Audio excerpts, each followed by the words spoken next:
Buenas, buenas, buenas, querido YouTube, ¿cómo les va? Una vez más, acá, desde Islas Vírgenes.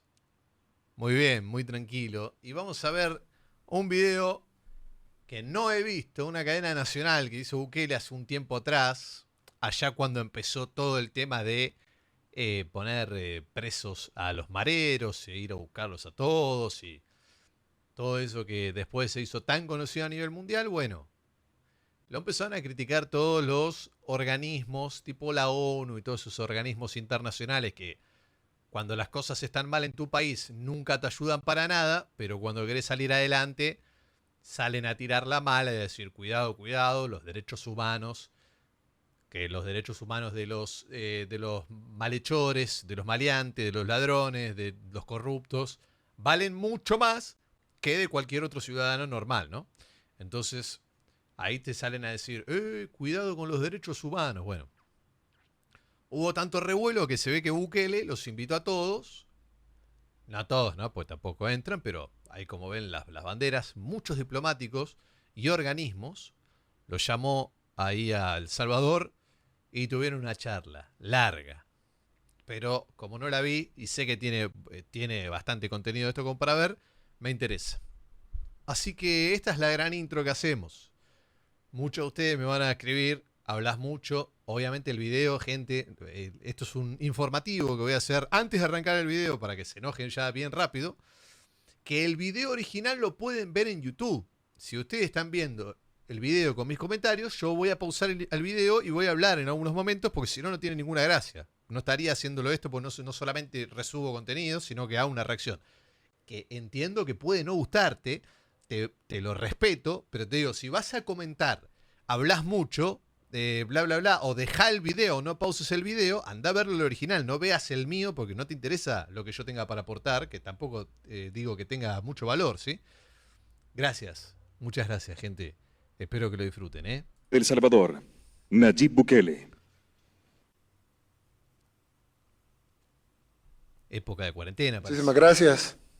Buenas tardes a todos. En primer lugar, muchas gracias por asistir en tan corto tiempo a esta convocatoria. Bueno, a todos los excelentísimos señores embajadores y embajadoras, a los jefes de misiones diplomáticas, acreditadas en nuestro país. El pañuelo rojo va a correr sangre, ¿eh? Creo que este mismo skin es porque palabra gamer, ¿no? Skin es que te compras un cosito y le pones un vestidito. Este mismo skin lo utilizó cuando hace muy poco lo sentó a todos sus ministros y trabajadores del Estado, a los más importantes, y le dijo que los iba a investigar a todos por corrupto. Creo que estaba con este skin. Ojo con el pañuelo rojo este que está utilizando, ¿eh? Me parece que lo usa cuando va a la guerra. Bienvenidos a esta que es su casa también. Decidimos convocarlos, como hablamos la vez pasada, que no fuera la única, sino que nos reuniéramos varias veces. Y en esta ocasión en especial por la coyuntura que se ha dado en los últimos días en El Salvador, que creo que es importante que lo escuchen de primera mano o por lo menos de la versión de Casa Presidencial, que estoy seguro que habrán escuchado otras también. Para nosotros es importante que las cosas que están sucediendo en El Salvador, que son básicamente un producto de las elecciones del 28 de febrero, que ustedes las monitorearon muy de cerca, y de hecho quiero agradecerles a muchos de sus países por haber enviado observaciones internacionales que garantizaron de alguna manera o ayudaron a garantizar el éxito del evento electoral, que pues no estuvo exento de problemas. Todavía nosotros creemos que nos quitaron 2 diputados, pero fue muy bueno. Es decir, dentro de lo perfecto que no existe, fue muy bueno. Al final la población se sintió representada, nadie contestó los resultados, nadie dijo que los resultados no eran correctos, ni nosotros, ni ningún partido de la oposición. Hubo algunas quejas, yo en lo personal tuve varias, pero no nada que pudiera cambiar el resultado de la elección. Incluso hay un tema que yo sé que las encuestas no solo son encuestas, pero al final las elecciones terminaron dando el resultado que las encuestas dieron, que venían dando desde muchos meses atrás. Yo recuerdo que estaba platicando con alguien de la oposición y me decía, pero es que ustedes, la maquinaria gubernamental les ayuda. Y te voy a decir dos cosas. Le dije, la primera es que eso, la maquinaria gubernamental, entre comillas, es un arma de doble filo. Porque si bien es cierto que un gobernante que hace un buen trabajo recibe un premio en el electorado, también es cierto que un gobernante que hace un mal trabajo recibe un castigo del electorado. No es tan cómodo estar en el gobierno. Y eso lo saben ustedes que representan gobiernos. Es decir, estar en un gobierno no es cómodo, porque cada cosa que haga falta en salud, cada cosa que haga falta en educación, cada cosa que haga falta en infraestructura, cada cosa, si bajan los empleos, si suben los contagios, todo es culpa del gobierno. Claro. Y entonces, eso de... Por ejemplo, a Massa acá tenía la maquinaria, tenía la maquinita de hacer los billetes, es el último candidato, estaba el último candidato presidencial que perdió acá, perdió contra Milei. Justamente le decían lo mismo, estás en el Estado, estás haciendo de todo, sacaba leyes que favorecían a cierta cantidad de gente para que lo voten, no sé, la cantidad de plata que gastó, incluso estaban haciendo propaganda en ciertos organismos del Estado, ponían carteles de voten a Massa, y no le funcionó, parece que no le funcionó a Massa. La maquinaria gubernamental está por verse, porque había que ver mucho los costos de estar en el gobierno, en los que ustedes han oído, me imagino, en muchas ocasiones la frase, el desgaste del poder. Y creo que lo han escuchado en todos sus países, porque efectivamente hay un desgaste. Nosotros no lo hemos sufrido en El Salvador, todas las encuestas nos dan entre un 90, 92, 94% de aprobación, pero eso no ha sido porque nosotros controlemos las casas encuestadoras, que la mayoría son internacionales y o opositoras, sino porque simple y sencillamente la población está contenta del trabajo que hacemos. Y lo reflejaron en las encuestas, lo reflejan en las encuestas, pero también lo reflejaron en las elecciones. Ahora, alguien me dijo una vez, bueno, pero si tú hablas de 90 y pico por ciento de aprobación, ¿por qué solo el 75% de la población votó por tus diputados? Es decir, ¿por qué digo tú? Porque Nuevas Ideas, que es el partido que creamos, y Gana, que es el partido con el que corrí para la presidencia. Y entonces yo les digo, bueno, es que no es lo mismo pedir el voto para alguien más que que la gente vote por uno, y ustedes lo ven en sus países. No es lo mismo que haga campaña el presidente a que el presidente vaya a las elecciones, y más en El Salvador, cuando hay tantas restricciones para el presidente que no puede hacer campaña. Entonces es más difícil. Sin embargo, la población trasladó en una buena parte el apoyo hacia el presidente en las elecciones del 28 de febrero. Eso es un hecho, independientemente de cómo sea la forma. Y nadie puede negar, incluso el resultado. Igual sacó 75%, es un montón. Es un montón. Ahora se vienen las presidenciales en febrero, en El Salvador, en febrero del 2024. A mí me sorprendió porque en las elecciones presidenciales nosotros obtuvimos 1.4 millones de votos, con eso ganamos. Y ese 1.4 millones de votos representaban la mayoría absoluta, es decir, 54% de los votos totales emitidos en esa ocasión, en el 2019, y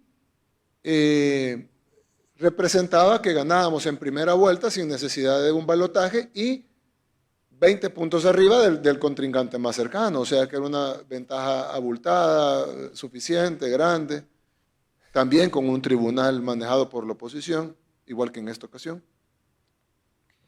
Y pues la usanza en El Salvador, y de hecho así fue de nuevo, es que la participación en las elecciones legislativas es menor, como pasa en la mayoría de países. Cuando son separadas las elecciones legislativas de las presidenciales, la participación es usualmente menor, porque naturalmente las elecciones legislativas tienden a ser menos interesantes para la población que las presidenciales.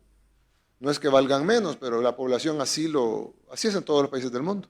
A pesar de que hubo menos participación porcentual en el total, la cantidad de votos subió para nosotros. Es decir, con un pastel de votos más pequeño, nuestra porción fue mucho más grande. Y no me refiero solo en porcentaje, sino en cantidad.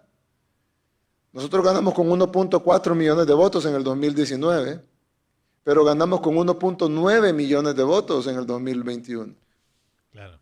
Y con A totales mí, mucho menos. sinceramente, a mí me asustó, porque ¿cómo es posible de que en el 2019, cuando pues no había desgaste, cuando teníamos 0 días de gobernar, sacáramos en una elección presidencial, sacáramos 1.4 millones de votos y todo el mundo lo catalogó como una victoria abultada, y ahora en una elección legislativa sacamos 1.9 millones de votos, sumando Nuevas Ideas con Gana? Es decir, medio millón de votos más de los que obtuve en la presidencia. Y ojo, yo no iba de candidato. Uno dice, pero la gente asumió. Sí, pero es que no es lo mismo que esté directo el voto a que la gente asume de que esta persona apoya a tal persona. Es una cosa distinta y eso ustedes lo saben en sus países. Porque estamos hablando de las elecciones. ¿Qué tiene que ver? Podemos haber hablado eso otro día, ¿no? Yo creo que es importante porque de ahí deriva lo que estamos viviendo aquí. Hay una lástima que no vino es una democracia. está aquí el 100% de nuestra representación diplomática, a excepción del encargado de negocios de los Estados Unidos. No sé por qué no vino, no le he preguntado. Me preocupa porque cuando uno solo obtiene información de un lado, pues lo más seguro es que va a estar equivocado en su conclusión. Y eso es un hecho. Es decir, no es por quien sea, simplemente es un hecho. No hay ser humano que pueda ver un solo lado de la moneda y que pueda describir la moneda. Eso es imposible. Entonces, si no escuchan nuestra versión, y de seguro están escuchando la versión de la oposición, pues cuando menos, si no están de acuerdo con mi argumento de que están equivocados, cuando menos están parcializados. Ese es el mínimo, ese es el punto mínimo, es que no pueden tener una opinión más que parcializada si no están escuchando la otra opinión. Eso es imposible, no hay posibilidad humana de tener las dos versiones, un análisis que provea de por lo menos los dos lados más importantes, aunque puede ser multilateral, si no tenemos uno de los lados y uno de los más importantes, por no decir el más. Digamos que todo es igual de importante, pues por lo menos a lo mínimo es una opinión parcial, van a tener una conclusión parcializada y lo podemos ver en algunas de sus pronunciamientos. Y me extraña porque aquí nosotros en la mayoría de países que estamos acá tenemos una relación que viene de larga data, y organizaciones como la ONU y la OEA que están aquí también. Son relaciones de larga data, es decir, no estamos hablando de relaciones nuevas en su mayoría. Y ustedes conocen El Salvador, sus países conocen El Salvador, tienen mucha información histórica acumulada de cómo funciona El Salvador, de la Constitución del Salvador, de las leyes del Salvador, etcétera, etcétera, etcétera. Y a mí me pareció algo bien extraño que hubo condenas sobre lo que pasó el sábado. Extrañísimo, de verdad. No nos esperamos en ningún momento una condena internacional. Y no porque fuéramos ingenuos, sino porque no había nada que condenar. Es decir, y no lo digo por el argumento obvio de la autodeterminación de los pueblos o de la soberanía de los países o del hecho o el principio básico en la diplomacia de la no intervención, que eso también está ahí, sino porque aunque hubiese intervención, aunque se permitiera y no hubiese soberanía, aunque digamos vamos a aceptar todo lo que ustedes digan, pero no tenía lógica lo que estaban diciendo, ninguna lógica, ustedes mismos no lo hubieran permitido en sus países. Y les voy a decir por qué. Cuando yo llegué a la presidencia en el 2019, que ganamos sin ninguna discusión con un tribunal, por eso les toqué el tema de las elecciones, ganamos sin ninguna discusión con un tribunal manejado enteramente por la oposición. Nosotros no teníamos, por Dios, no teníamos ni partido, me cancelaron, no me inscribieron en nuestro partido, nos cancelaron el partido en el cual me inscribí, a último minuto nos tuvimos que inscribir a otro para que nos dejaran participar por lo menos. Y con todos los bloqueos ganamos de una manera holgada con más de 20 puntos de diferencia. Y llegamos al gobierno aquí. Y yo lo primero que les dije, bueno, ¿cómo vamos a hacer con la fiscalía? Porque la fiscalía la puso Arena. Y cuando digo que la puso Arena no es porque lo estoy criticando, es porque la puso Arena. Esa fue la negociación. Tú agarras al fiscal y tú agarras al procurador. Y Arena puso al fiscal y el FMLN puso al procurador. Y no hubo condenas de parte de ustedes, nadie se pronunció. ¿Por qué no se pronunciaron? Bueno, porque obviamente no había nada que decir. Era perfectamente legítimo y legal, tal vez antiético, porque no deberían de estarse repartiendo los cargos, pero totalmente legítimo, expresado democráticamente en las urnas. La gente votó mal que mal por Arena y por el FMLN en el 2018, y pues ellos tenían una cantidad de curules en la asamblea con los cuales se repartieron el procurador y el fiscal. ¿Por qué agarró Arena más? Porque el fiscal tiene más poder que el procurador. Sencillo, porque Arena tenía 37 diputados y F tenía 23. Se necesitaban mutuamente para formar mayoría, pero Arena dijo, hey, nosotros tenemos 14 diputados más que ustedes, denos la fiscalía a nosotros y ustedes se quedan con el procurador. Y eso es un hecho notorio. Y no solo notorio porque yo lo diga o porque a mí me contaron o les estoy diciendo, como decimos en salvadoreño, el chisme, sino que ahí están los videos con el fiscal cantando el himno de Arena atrás del candidato que iba en contra mía. Y con el chaleco, y con el dedo pintado después de las elecciones, abrazado con los diputados de Arena, después de haber ido a votar por el candidato opositor a mí, el que quedó en segundo lugar. Y ahí están las fotografías, los videos, no hay ninguna duda, pues no es un tema, es más, está en la lista de los donantes a Arena, lista que Arena tiene en su página web, no lo han cambiado, todavía pueden acceder al website de Arena, buscar donantes y ahí van a encontrar el nombre de Raúl Melar. Ahí estaba la independencia de poderes y todo, ¿eh? No eran para nada partidistas los que andaban laburando ahí. Yo dije, ¿cómo vamos a hacer con mi gabinete y con nuestros asesores? Yo les dije, ¿cómo vamos a hacer para trabajar con un mal fiscal totalmente de Arena? Y a mí me dijeron, presidente, se va a tener que aguantar. Yo le dije, ¿por qué? Porque si en Estados Unidos, lástima que no vino, Joe Biden, perdón, no vino. Obama, no dejó al fiscal de Bush. Él llega y pone el de él. Trump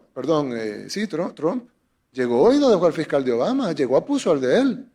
Al rato no le cayó mal, lo quitó y puso otro. Y luego vino Biden y no dejó al fiscal de Trump. Y nadie le está exigiendo que lo deje. Y yo no he visto ninguna condena internacional que pida que haya balance de poder y que Biden ponga a un fiscal republicano, porque sería absurdo pedirlo. ¿Cómo vamos a pedirle a Biden que ponga un fiscal republicano cuando es su prerrogativa constitucional poner un fiscal demócrata? Entonces sería una contradicción de parte de nosotros exigirle a los demócratas que no explotaran su triunfo. En el año 2010, cuando Barack Obama era presidente y estaba presentando, ya estaba en las últimas partes de su ley de salud, que fue muy controversial en los Estados Unidos, Eric Cantor era el segundo al mando en el Congreso, en los republicanos en el Congreso, el House Whip, como le dicen allá, el látigo de la Casa de Representantes. Le llaman látigo porque él es el que se encarga de alinear los votos del partido. Y así se llama, pues, no es un chambre, es House Minority Whip. Y entonces Eric Cantor le dice a Barack Obama, ahí está en el video, lo pueden buscar en YouTube. Presidente, le dice, discúlpeme, aquí usted viene con el proyecto de ley y todas nuestras recomendaciones no están ahí. No está ninguna de nuestras recomendaciones. Le mandamos así de recomendaciones y ahí no viene ninguna. Y ya viene como final, como el proyecto de ley que quiere que votemos. ¿Cómo es posible? Y Obama le contestó textualmente, solo lo voy a traducir. Bueno, lo voy a decir en inglés y en español. Obama le contestó, elections have consequences, and I won. Obama le dijo, las elecciones tienen consecuencias y yo gané. Y votaron y se aprobó la ley. Ojo, ni siquiera dijo nosotros ganamos, dijo yo gané. Lo que Obama estaba diciendo era lo que todos entendemos por la democracia. El que gana, gana. Yo incluso subí un video donde estaba la exalcaldesa hasta hace... Están viendo de tipo un paralelismo. ¿Se acuerdan que hace un tiempo atrás, pero bastante largo, yo dije que muchas de las cosas que le pasaron a Bukele le iban a pasar a Milei? Si bien no creo que tengan líneas de pensamiento iguales, sí tienen parecidos en lo que les tocó gobernar. Ahora a Milei lo que le está pasando es que quiere mandar un proyecto de ley enorme que no se sabe bien si lo van a aprobar, no, si lo tocan, qué le hacen. Ya ahora el 24 de este mes viene el segundo paro. Va, en realidad el primer paro general, pero sí la segunda movilización, marcha grande que le van a cortar calles, que va a haber todo un operativo de nuevo. Ahora, o sea, en los primeros 2 meses, que todavía ni siquiera pasaron 2 meses, creo que mes y medio lleva, ya tiene 2 marchas grandes y el primer paro general. O sea, eso de que el que gana gobierna, acá en Argentina hay que verlo, hay que verlo. En otros lugares capaz que sí funciona así, o en Estados Unidos parece que funciona así, pero acá es muy difícil. 3 días alcaldesa de Santa Ana, fue diputada de la Asamblea Legislativa, hermana de un presidente además. O sea, el presidente era su hermano, ella era diputada, después fue alcaldesa, etc. Su hijo fue concejal el hijo del presidente, del expresidente, fue concejal cuando yo era alcalde de San Salvador. Todo cae en familia. Ahí no era nepotismo, ahí era democracia. Y ella sale en un video, ahí yo lo puse en Twitter ayer, si no lo han visto lo pueden buscar o pueden poner a alguien de sus asistentes a que lo busque. Salió un video donde sale la hermana de Calderón Sol, presidente, ahí en la Asamblea Legislativa, me imagino que peleándose con el FMLN en aquellos tiempos donde no eran hermanos. Y le dijo a ellos, ahí está el video, y le dice, miren señores, disculpen, aquí hay una democracia, y en la democracia la mayoría manda, les guste o no. Esas fueron las palabras de la señora, no las mías. Solo las cité. ¿Y saben qué hizo el FMLN? No sé, me imagino que gritaron y de todo, protestaron, se levantaron, se fueron, pero al final de cuentas tenía razón. A mí, yo que apoyaba al FMLN en aquel tiempo, pues no me gustaba lo que decía la señora, no estaba de acuerdo con la propuesta de la señora, pero me la tuve que tragar, porque ellos mandaban, ellos tenían los votos, ellos aprobaban las leyes. Ellos elegían la corte, ellos elegían el fiscal, ellos elegían magistrados. Hay que mandarle esto a Del Caño, hay que mandarle esto a Del Caño, es un diputado de izquierda de acá que parece que habla por la mayoría de la gente, no lo vota nadie, sacan el 2%, pero los tipos hablan como si fueran los dueños de Argentina, más o menos. Destituían magistrados, porque esa no es la primera vez que se destituye un magistrado en este país. Destituían magistrados, aprobaban leyes y no habían condenas internacionales. Extraño que la comunidad internacional estaba ausente de El Salvador, pero ya estaban las relaciones, ya habían embajadas y nadie dijo nada, nadie le dijo, mire señores de Arena, ustedes no pueden aprobar esa ley porque viola la independencia de pesos y contrapesos. Nadie les dijo nada porque era sabido por todos de que Arena tenía la mayoría y ellos iban a actuar con su mayoría. Porque nadie va a ganar una mayoría para no usarla. Entonces, a mí me extraña que cuando hablo con países donde han hecho exactamente lo mismo y me dicen que está mal lo que estamos haciendo nosotros.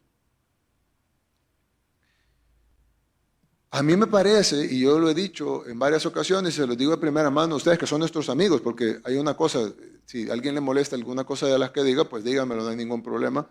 Pero estamos entre amigos y por eso nos decimos estas cosas. Si estuviéramos entre enemigos no nos reuniéramos. Nosotros envidiamos a un montón de ustedes, a sus países. Envidiamos el desarrollo que tienen. Nosotros quisiéramos ser como Canadá. Quisiéramos tener un sistema de salud tan envidiable y un sistema de cobertura social como el de Canadá. Nosotros quisiéramos ser como Canadá. Nosotros quisiéramos ser como Japón. Yo hace poco fui a Japón y es un país impresionante, limpio, ordenado, es una cosa seguro. Ahí la gente camina a las 3 de la mañana en la calle y yo creo que se le cae la billetera y sale corriendo el de atrás y se la levanta y se la va a dar. Si tienen policías, porque tiene que tener, porque casi ni los necesitan. Es una cosa increíble, es una sociedad desarrollada en todo sentido, no solo en edificios. A nosotros nos encantaría ser como Japón. Yo veo acá Francia, por ejemplo, para caminar por París es una cosa, es un paseo por sí solo. Nos encantaría tener ese tipo de infraestructura, edificios, historia, todo. Y así muchos países, pues no voy a mencionar a todos, obviamente que hay muchísimos países que tienen muchas más cosas que nosotros quisiéramos tener. Pero nosotros queremos ser como ustedes. Obviamente 1000 veces más pequeños, no. Somos chiquitos, somos del tamaño de Delaware, como le dije yo al secretario Blinken. Sabemos que somos pequeños, sabemos nuestras limitantes, pero nosotros queremos ser en pequeño como ustedes.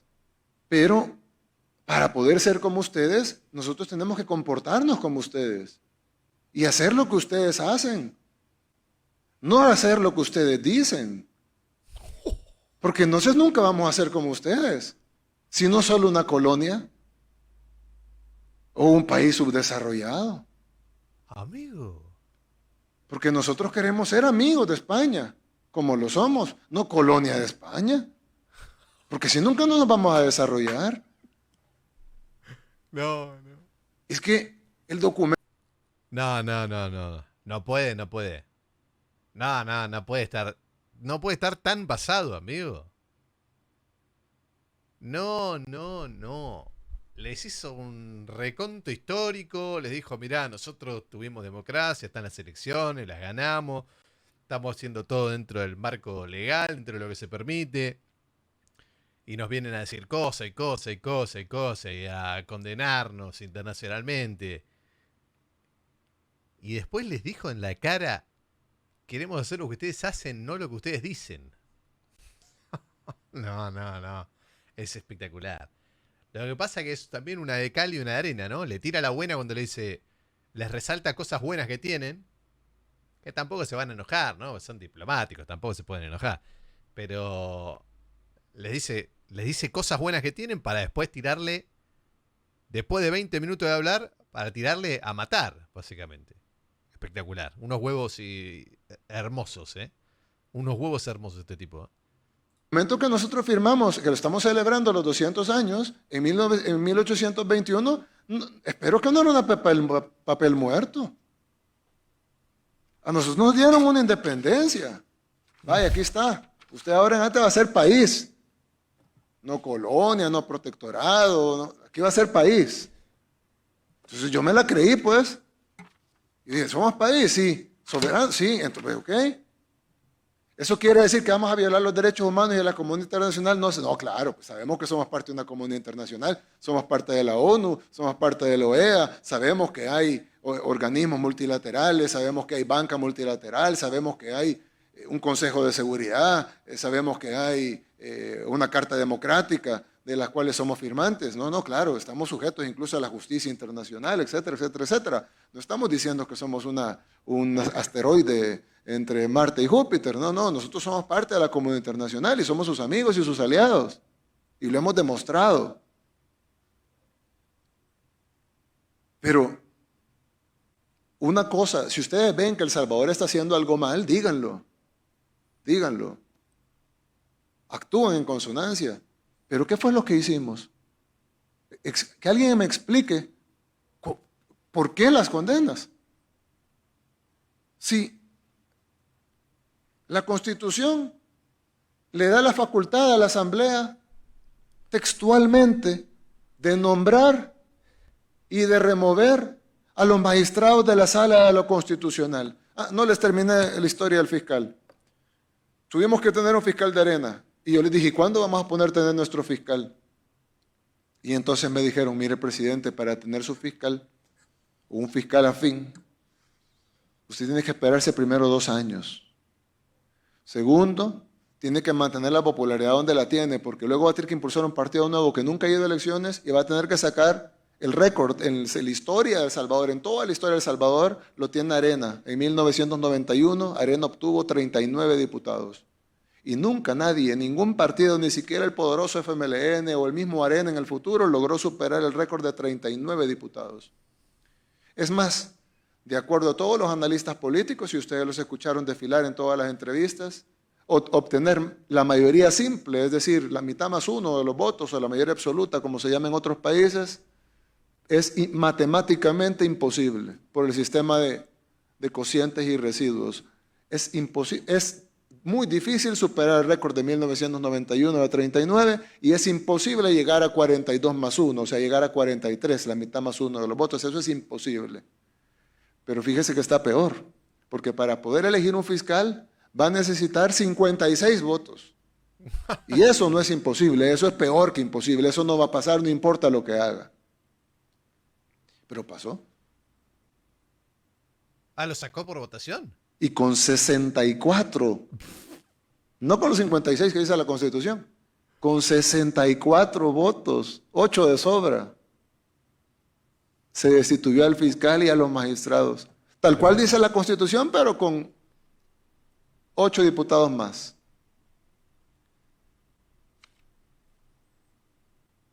Y así dice la Constitución. Oh, la gente lo ama, ¿eh? Claro, La gente lo ama. O sea, en los comentarios en YouTube, que comenta mucha gente acá en Twitch, que no ve mucha gente de El Salvador, alguno que otro ha saludado, pero en los comentarios dejan, el amor es increíble que le tienen a este tipo, ¿eh? Les cambió la vida. Constitución no me permitía a mí nombrar un fiscal como se lo permite al presidente de Estados Unidos. A mí me hubiera gustado que fuera así, pero no me dice eso. A nosotros nos obliga a que lo haga la Asamblea Legislativa. Y nos costó, ojo, que no solo es llegar a la Asamblea, nuestro partido tiene primarias libres, internas. Ahí se puede inscribir quien quiera. Yo no conocía al 97% de los diputados. Cualquiera pudo haber dicho no voto. Y todos votaron. Y aplaudieron. Estaban felices por lo que estaban haciendo. Y ellos son los representantes del pueblo. ¿O quiénes son los representantes del pueblo? La ANEP. Sí, la ANEP representa a un sector. Pero ¿quiénes representará más al pueblo salvadoreño? ¿Los 64 diputados que votaron el sábado o la ANEP? ¿O FUSADES? ¿O el IDUCA? Porque ellos son importantes, claro, son expresiones de la sociedad, ONG con mucho prestigio. Y representan también un grupo con agenda, igual que nosotros. Nosotros también tenemos una agenda. La pregunta es, ¿a qué porcentaje de la población representan? Claro.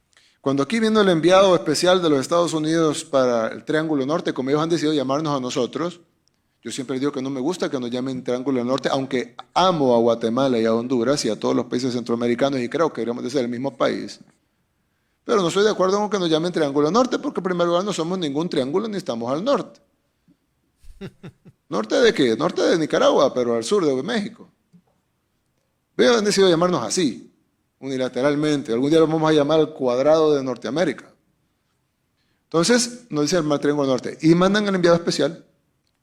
Y el enviado especial se reúne con 10 organizaciones de la sociedad civil para escuchar la versión de la sociedad civil, de cómo está el país. 10. ANEP, FUSADES, FUNDE, Cámara de Comercio, las 10 opositoras. Y entonces recuerdo que le dije a alguien, miren, si las encuestas de ustedes, porque ellos hacen encuestas aquí, si las encuestas de ustedes les dicen que el 90% apoya al gobierno, no debe haber sido 9 organizaciones pro gobierno y una antigobierno para que sea un espejo de la población. Porque es lo que más nos importa a nuestros pueblos, ¿no? O, si no creen en las encuestas, vámonos a la elección. A la votación. 70 y pico %. 7 organizaciones pro gobierno, 3 organizaciones antigobierno. Pero si se platican con 10 organizaciones antigobierno, ustedes no se reunieron con la sociedad civil, se reunieron con la oposición. Ahora, ¿eso es válido? Claro que es válido, por supuesto que es válido. Aquí este país es libre, acá hay oposición, no hay ningún problema. Pero todo con su justa palabra y su justa definición. Se reunieron con la oposición, que tienen derecho a reunirse con la oposición. Hombre, reúnanse 100 veces con la oposición, pero sepan que es la oposición, no es la sociedad civil. Y eso quedó demostrado ayer.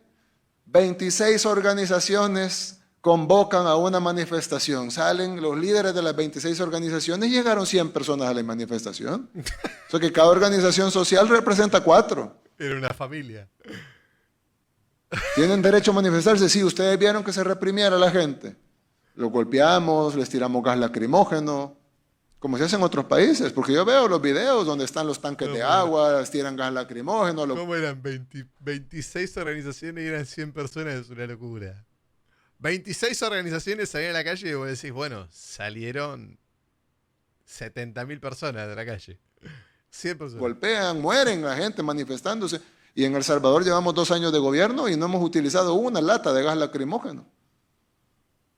Dejamos que la gente se manifieste todo lo que quieran. Ahí ponen insultos, me dibujan en caricatura y yo ahí los dejo. Que yo les digo todavía veo la foto y vi un policía. ¿Y qué fue lo que dije? Por favor, retiren al policía ya. Y me dice, señor presidente, solo es un policía. Solo por si acaso pasa algo, retírenlo. ¿Por qué? Si solo eso está él, no está para reprimir. Retírenlo, porque van a sacar la foto, no vaya a ser que uno de los manifestantes vaya a empujar al policía, el policía vaya a hacerle así, ahí va a hacer la foto y luego va a salir policía, agrede manifestante. Que se vayan, déjenlos que se manifiesten todo lo que quieran. Al final vino la lluvia y se fueron, pero no me van a echar la culpa a mí por la lluvia. Entonces, su convicción era tan fuerte que con un poquito de lluvia se fueron. Y aparte calculo que en Centroamérica llueve muchísimo. O sea, es súper fácil. Se arma quilombo, bueno. Llovió, nos fuimos, muchachos. No hicieron un operativo antipiquete, nada. Claro, eran 100 personas. Sí. Hagan lo que quieran, muchachos. Sí, tranquilo. ¿Quieren jugar al bingo? Les armamos un bingo acá para que jueguen. Si aquí no se reprime la gente. Pero les dan una voz, que tienen derecho a su voz, pero les dan un porcentaje de voz que no tienen en el análisis. Porque es como cuando hacen una encuesta y responden muchas personas de 50 años y dicen, no, miren, usted trae una carga de personas de 50 años mayor al porcentaje de la población que tiene 50 años, lo vamos a ajustar, porque si no la encuesta sale mal. Claro. Y por eso es que ellos pensaban que iban a ganar las elecciones y no sacaron nada. Porque calcularon mal sus encuestas, le preguntaron a sus entornos, cuando la población no son sus entornos. Los encuestadores saben cómo hacer clase media, baja, alta, urbano, rural, mujeres, hombres, grupos etarios, etcétera, para tener una fotografía más correcta de la población. Y así es como debería de ser, para que ustedes, bueno, si ustedes quieren tener una opinión de verdad de lo que la gente está diciendo. Porque si ustedes se siguen reuniendo, como pueden hacerlo y no hay ningún problema, pero si ustedes solo se reúnen con Funde y el IDUCA y el otro, Cristosal y ¿cómo se llama? Fusades y todas el CEG y todas esas cosas, pues está bien.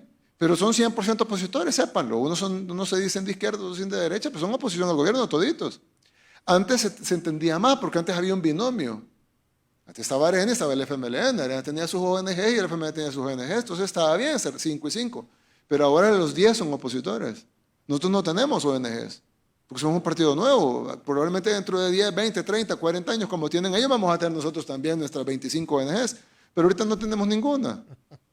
Entonces nosotros no tenemos una ONG que nos represente en esa sociedad civil que se han inventado.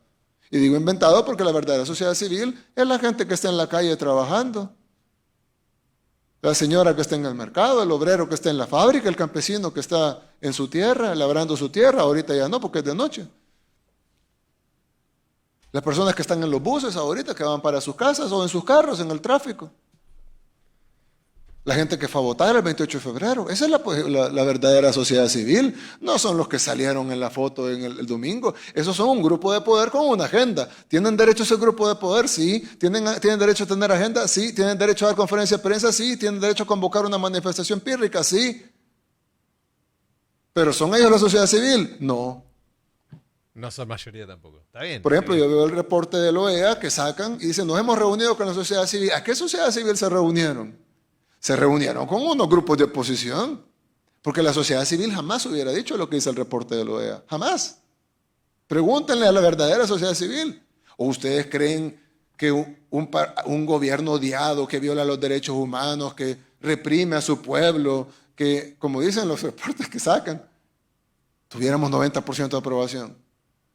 Claro, sí, sacáramos 75% de los votos? O en elecciones libres, ¿verdad? Porque no hubo represión ni bloqueos. Contados los votos por la oposición, no los contamos nosotros. De hecho, pusimos un montón de recursos y nos los denegaron. No. Así fue. Estoy seguro que nos quitaron 2 diputados. Pero lo que quiero decir es que no encajan los reportes con la realidad. Y yo estoy seguro que allá en Europa, pues el tiempo que le dedican a El Salvador es poco, porque obviamente tienen muchas cosas que ver, pues tienen un montón de temas más importantes. Pero ellos dependen de ustedes para que tengan la información correcta de lo que está pasando en el país. O sea, allá en Alemania, allá en Francia, allá en México. Es espectacular. Que le dice, ustedes tienen sus problemas, sus cosas para ver, para estar diciendo qué es lo que está pasando en El Salvador, básicamente. Dice, están tan al pedo que están hablando, y encima están hablando huevadas. Dice. Ah, es tremendo, es tremendo. Aparte con la tranquilidad que lo dice, es increíble, amigo. Lo fluido que habla, es impresionante. Allá en Canadá, allá en China, en la Santa Sede, en Corea, en Japón, en la Unión Europea, lo estoy leyendo en orden, no por ningún objetivo en particular. Dependen de ustedes. Señores, ¿qué está pasando? Cuéntenme lo que pasa en El Salvador. Y si ustedes le dicen, no, mire, ese gobierno acaba de hacer un golpe de Estado el sábado. ¿Cómo? Híjole, hay que condenar los golpes de Estado, sí, claro. Y además, el gobierno reprime al pueblo. Vieran, y no tienen libertad de prensa. Y en El Salvador no hay libertad de prensa. Extraño, ¿verdad? Como todos los medios me atacan. Si fueran míos, les daría la orden de que no me atacaran. Entonces están mal informando a sus países. No todos, pues, los que están mal informando a sus países. Cada quien sabe lo que ha informado. Fíjense, dice el artículo 186. ¿Habrá un preguntas y respuestas en esto? ¿Habrá un ida y vuelta? Yo no lo vi, vuelvo a repetirlo. Y me voy a tomar un café, así que si todavía estás mirando el video, buen café, si estás en YouTube. Acá en Twitch no pongan nada, muchachos, que me da un poco de vergüenza. Pero cafecito hermano está muy bien, Cafecito hermano está muy bien.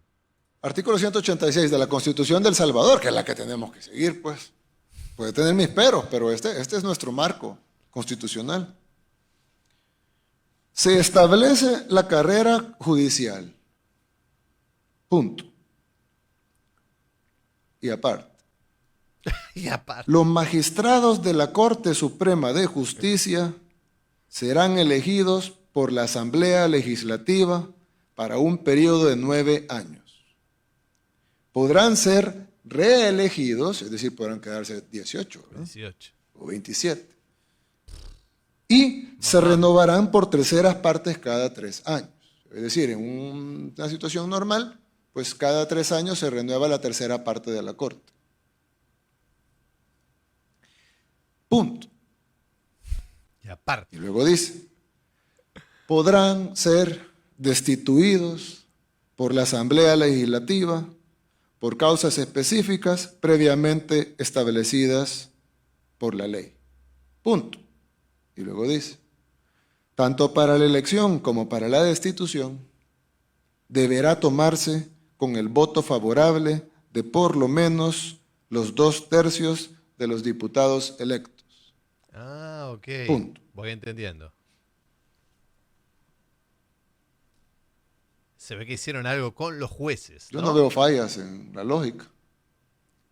Por ahí alguien me dijo, presidente, pero ahí dice, por causas específicas previamente establecidas por la ley. Claro, ¿y Ok. cuáles son esas causas? Claro. Ahí las va a Los explicar. diputados leyeron 29 páginas de causas específicas previamente establecidas por la ley. Ah, presidente, pero es que eso lo tiene que determinar un juez en un proceso con fiscal y defensores y con derecho a la defensa, y tiene que escucharse la parte y luego tiene que haber un fallo. ¿Y eso dónde dice? Aquí no dice eso. Aquí dice que podrán ser destituidos por la Asamblea Legislativa por causas específicas previamente establecidas por la ley. Tanto para la elección como para la destitución deberá tomarse con el voto favorable por lo menos 2/3 de los diputados electos. ¿A quién le está dando la Constitución la facultad de determinar cuáles son las causas específicas previamente establecidas por la ley? Al Poder Legislativo. A la Asamblea Legislativa.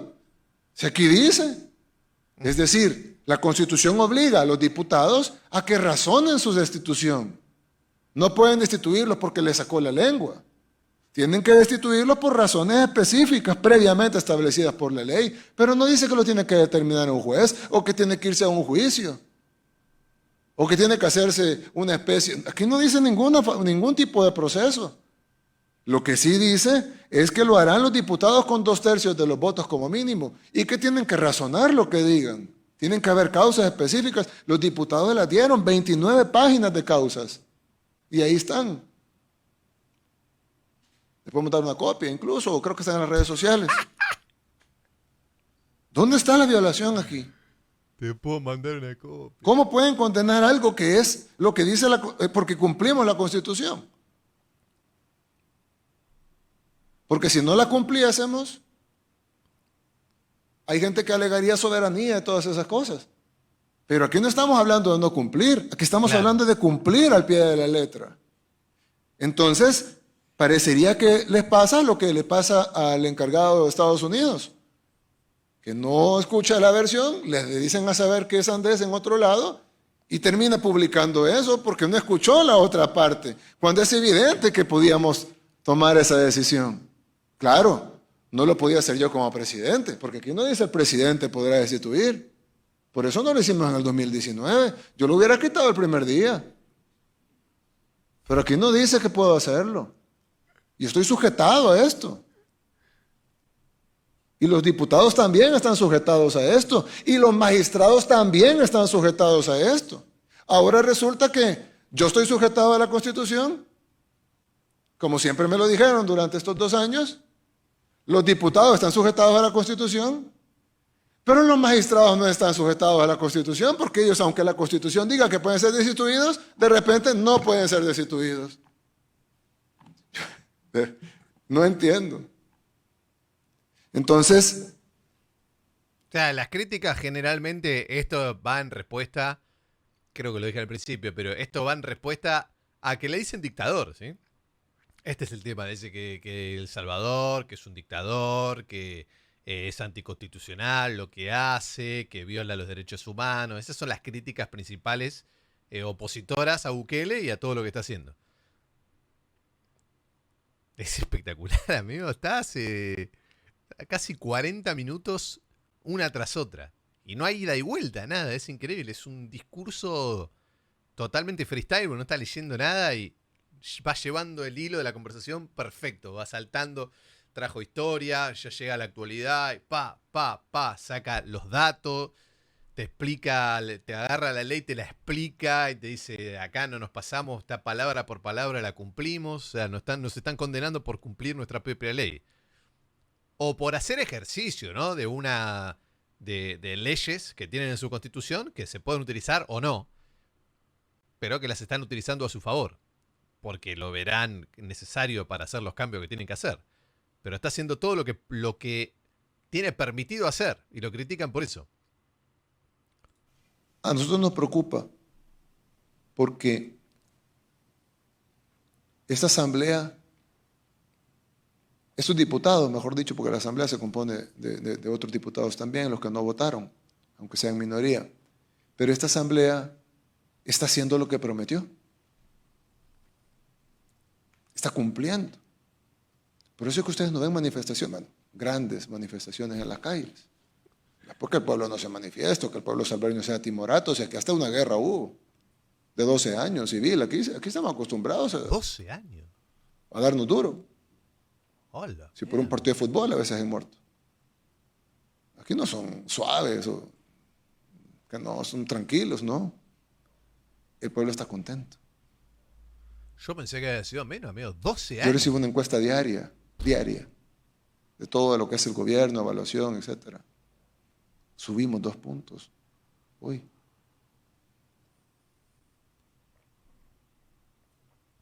Es decir, no solo teníamos el poder de hacerlo, el pueblo nos lo pidió. El pueblo te estaba pidiendo, el pueblo votó por eso. ¿Dónde está el derecho del soberano? ¿Dónde están los representantes del pueblo si los diputados llegaron a representar al pueblo? Y el pueblo quiere que quitemos a esos funcionarios. Enojados están que no hemos quitado a otros. Y no es el mandato del pueblo, del soberano. Nosotros, pues, hay países con reyes, nosotros no. El soberano es el pueblo. Y nosotros tenemos un soberano que es el pueblo. Y ellos definen qué es lo que quieren. Y ellos quieren que quitemos a los magistrados. Y no lo hicimos con balas como lo quiso hacer el FMLN. No lo hicimos a la fuerza, no lo hicimos matando a nadie. Lo hicieron con la ley. Ni siquiera tuvimos que usar a la fuerza pública. O dígame a dónde están los antimotines golpeando al pueblo. Porque muchas veces los gobiernos toman medidas impopulares y les toca ir a golpear al pueblo a la calle. Es tan popular la medida que abran la ventana. No, aquí abran cualquier ventana en cualquier parte del país, vayan a San Miguel, a La Unión, a Chalatenango, a Soyapango, aquí en San Salvador, a Mexicanos, a cualquier área, a cualquier lugar del área metropolitana. Vayan a Sonsonate, vayan a la playa, vayan donde los pescadores, pregúntenle a la gente, miren, ¿usted está a favor o en contra? No, hombre, está bueno que los hayan quitado. Ojo, que el 1% de la población puede hacer mucho ruido.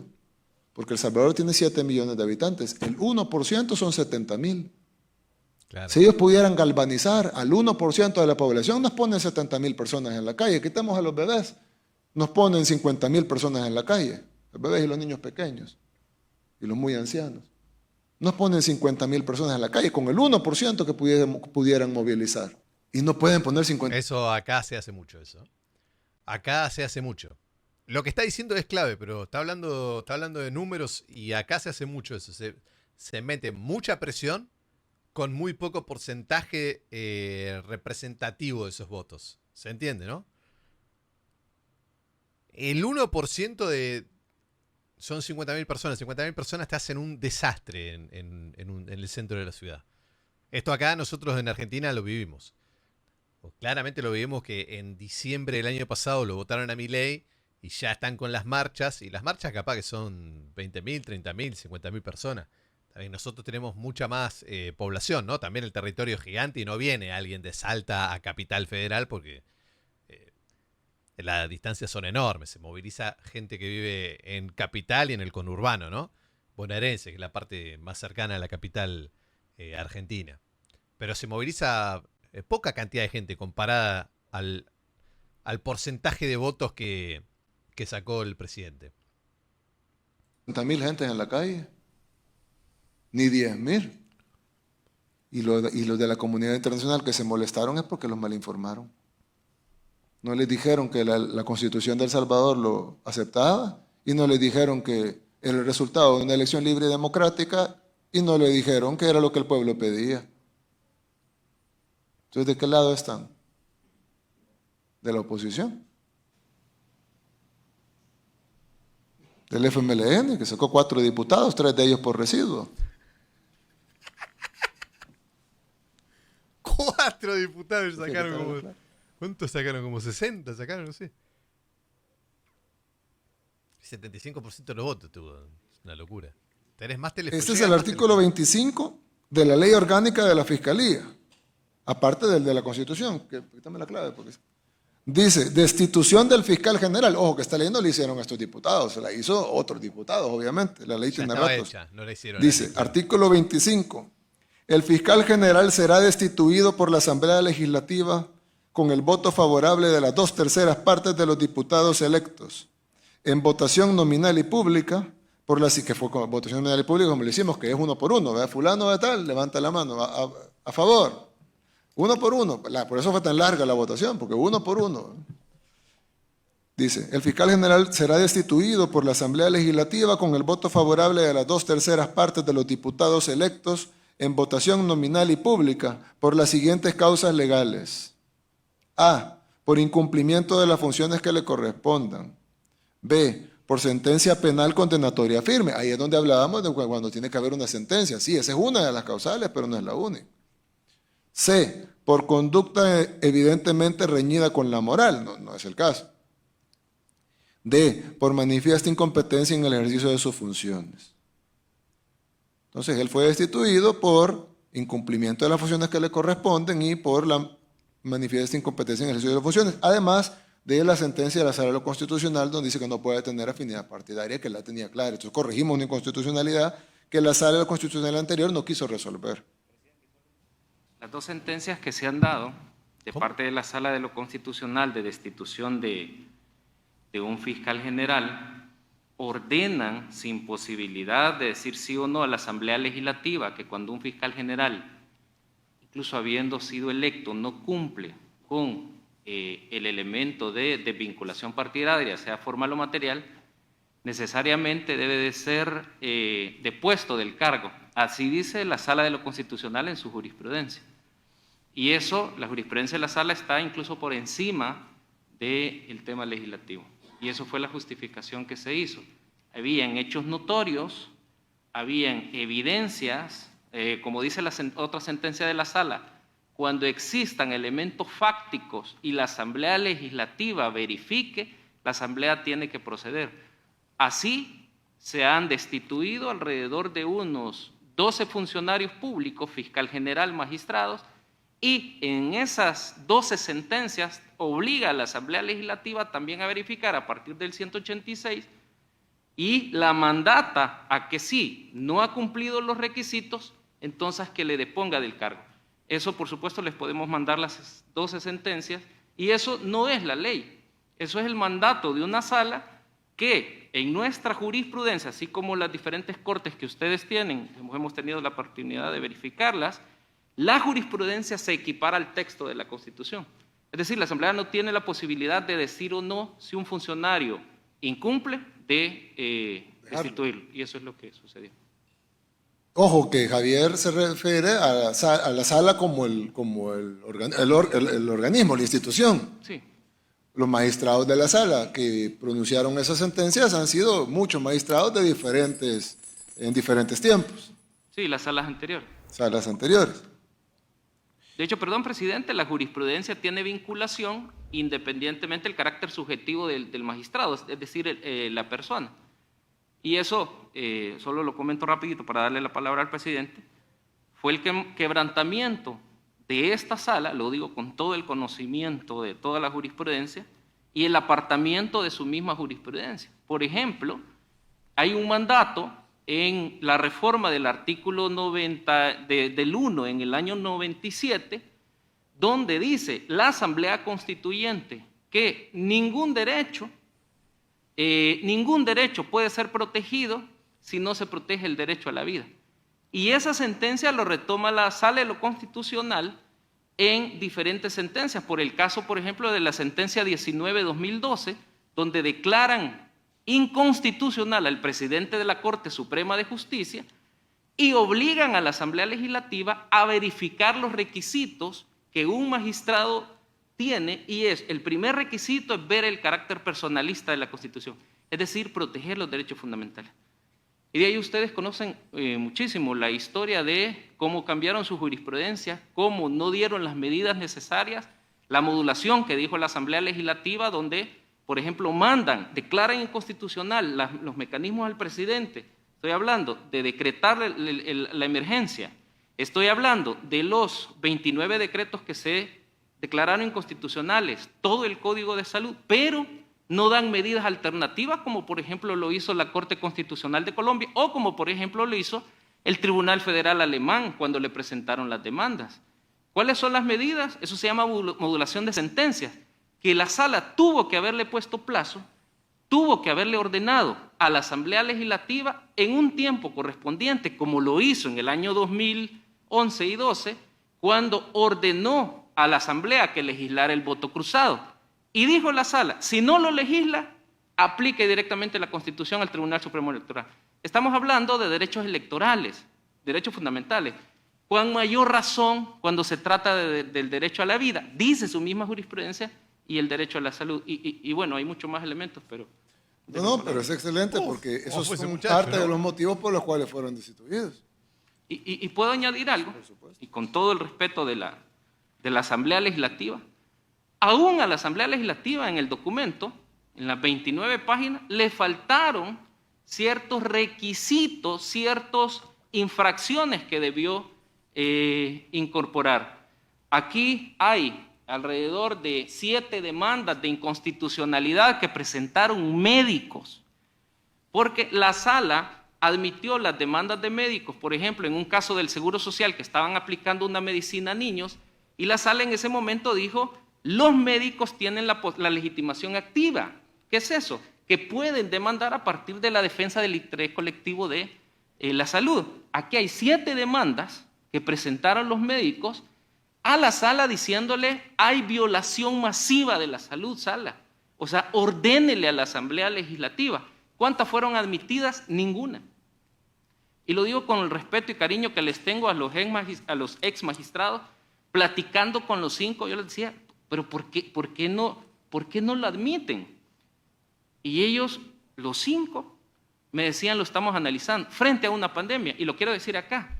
¿Qué pasa si, y lo digo acá, Dios no hubiera dado la guía al presidente de ordenar hacer el hospital en el menor tiempo posible? Estuviéramos colapsados de personas que ya hubieran muerto o personas ya contagiadas de salud. Entonces, la sala, por omisión y por acción, comete infracciones. Y esto lo dice el 186, porque el 186 tiene 2 vertientes. Una, la competencia que le da la sala de declarar o destituir magistrados y destituir funcionarios, lo ha hecho 12 veces, pero también le da la competencia a la Asamblea Legislativa. Y la sala, la competencia se la autoatribuye a ella por ser el máximo intérprete. A la Asamblea Legislativa se lo da el constituyente, nuestro máximo intérprete, nuestro contrato social, se lo da expresamente, y lo ha leído el presidente. Quilombo, ¿no? Se lo da expresamente, y dice, la Asamblea Legislativa podrá destituir por causas predeterminadas.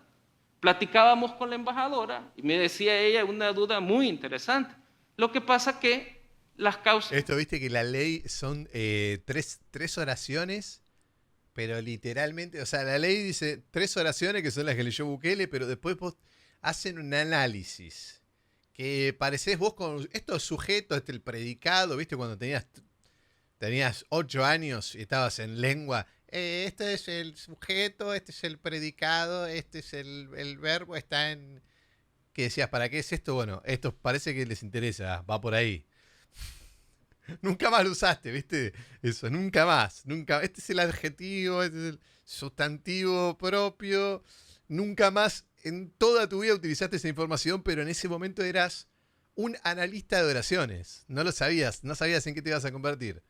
Bueno, parece que si seguías por este camino terminabas estudiando leyes.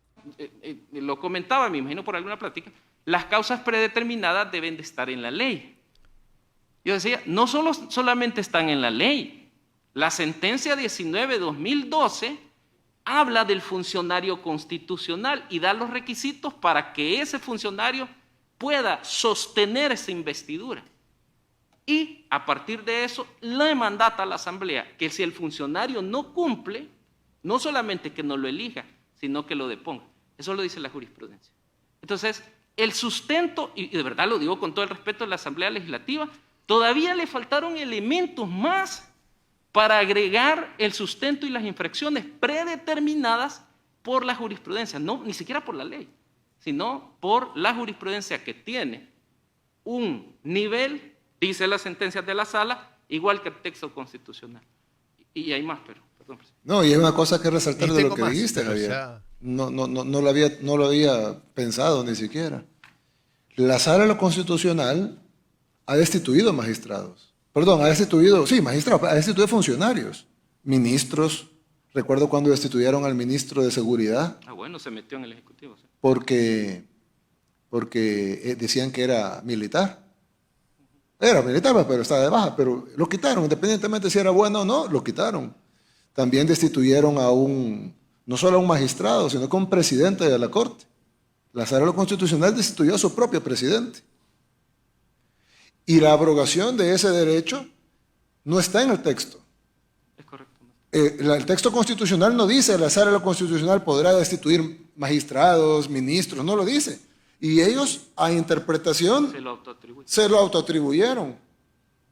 Pero el texto no dice el texto constitucional le inventaron, sí atribuye expresamente a la Asamblea la facultad de destituir magistrados. Es decir, no es algo autoatribuido como hacía la sala, sino que es algo textual que dice la Constitución. La Asamblea Legislativa podrá destituir. No hay nada que discutir. Y perdón, presidente, no es opción. Ah, bueno, de acuerdo a lo que tú decís de las sentencias, los obliga a que lo destituyan. No es que si quieren destituirlo o mejor no. Otra O mejor cosa. hagámosle caso a nuestros amigos y mejor bajémosle esto y los destituimos después. No. Obliga a destituir, claro. Otra cosa es el incumplimiento que habían hecho la anterior asamblea. Pero además, en el elemento ideario que dice la sentencia de transfugismo, una sentencia que tuvimos donde la Sala de lo Constitucional dice, cuando se venden ofertas electorales, cuando se venden los partidos políticos idearios electorales y el pueblo decide establecer el pastel o configurar el pastel de la Asamblea Legislativa, no tienen opción más que cumplir los mandatos del pueblo. El pueblo viene, elige diputados, cometen el error, el mismo pueblo corrige. ¿A dónde corrige? Diciéndole, destituya porque además es su obligación a partir del 186. ¿Había posibilidad para la Asamblea Legislativa de decidir si mantenía o no los magistrados? No. ¿Por qué? Por las infracciones que señala la 19-2012, la sentencia. La 49-2011 también. Y puedo citar más sentencias. Por eso insisto que al documento, que si bien está bien elaborado, todavía le faltaron infracciones más que realizar. Entonces, ¿la Asamblea tenía que hacerlo sí o sí? Sí. ¿Y eso quién lo decía? La misma jurisprudencia, que se equipara al texto de la Constitución. Sí. Y solo para que no quede como que no estaba, el artículo 192 de la Constitución, textualmente, el fiscal general de la República, el procurador general de la República y el procurador para la defensa de los derechos humanos serán elegidos por la Asamblea Legislativa por mayoría calificada de los 2/3 de los diputados electos. Durarán 3 años en el ejercicio de sus cargos y podrán ser reelegidos. La destitución solamente procederá por causas legales con el voto de los 2/3 de los diputados electos. Y luego dice también que fue uno de los elementos, dice, para ser fiscal general de la República o procurador general de la República se requieren las mismas cualidades que para ser magistrado de las cámaras de segunda instancia. Y pues no, el ex fiscal no solo incurrió en todo lo anterior, sino que además no tenía los requisitos para ser magistrado de cámara de segunda instancia, por lo tanto mucho menos podía ser fiscal general, porque así lo dice la Constitución.